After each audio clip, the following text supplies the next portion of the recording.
In the last video, we saw what RAG is. With RAG, you give an LLM some documents to use, and the model instantly works and responds using that information. But how does RAG actually work? RAG has three main parts: embedding, storing, and retrieving. Let's see embedding. Imagine you have a 200-page HR manual in PDF format. You can't just dump the entire PDF into the system, right? LLMs don't work well with giant documents. They work best with smaller, meaningful pieces of text. So we break the document into chunks. A chunk might be a paragraph, a section of a policy, or even few sentences. The chunk size depends on the use case. Too small and you lose context. Too large and it becomes harder to retrieve the right piece. A common size is around 500 to 1000 characters, with a small overlap so nothing important gets cut off. Like here, each chunk is a standalone piece of information. Next, we feed each chunk into an embedding model. This converts the text into a long list of numbers, called an embedding vector.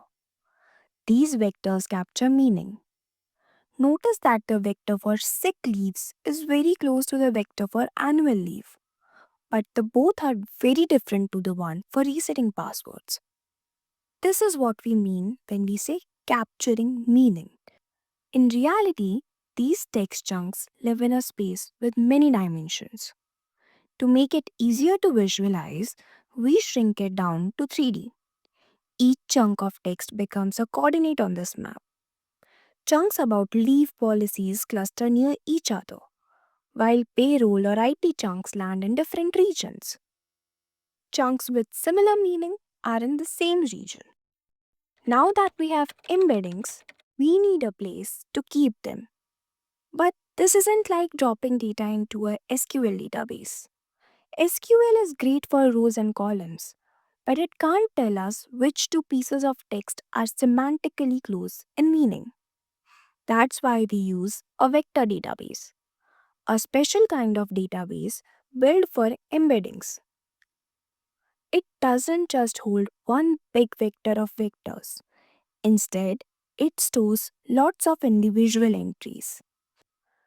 Each entry contains the embedding vector itself, which stores the meaning in numerical form, plus some metadata like which document it came from, the page number or section. And then we have millions of these objects, one for each chunk. But a vector database isn't just a giant JSON list.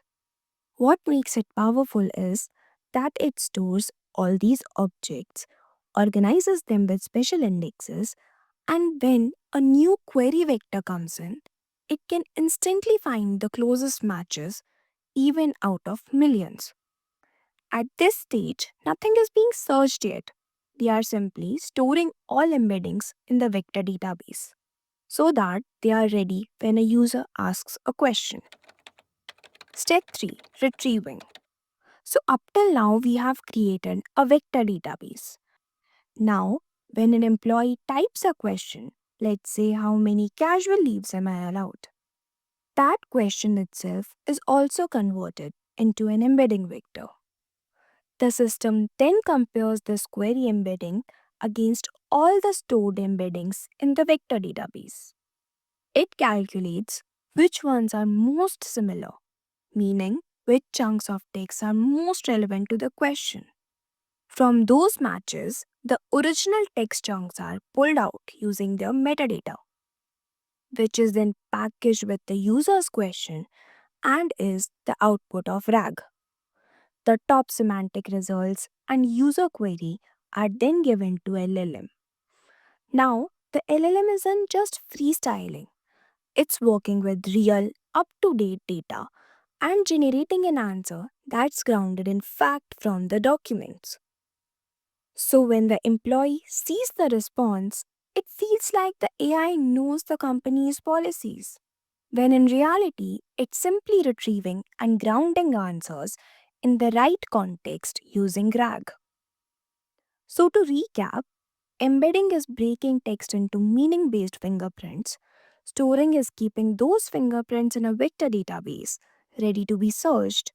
And retrieving is finding the closest matches and giving context to the LLM. This is what makes RAG powerful. It's flexible because you don't retrain the model every time a document changes. It's accurate because the LLM is guided by real data. And it's scalable, working with 20 documents or 20,000. That's all for this video, and I'll see you in the next one. Bye bye.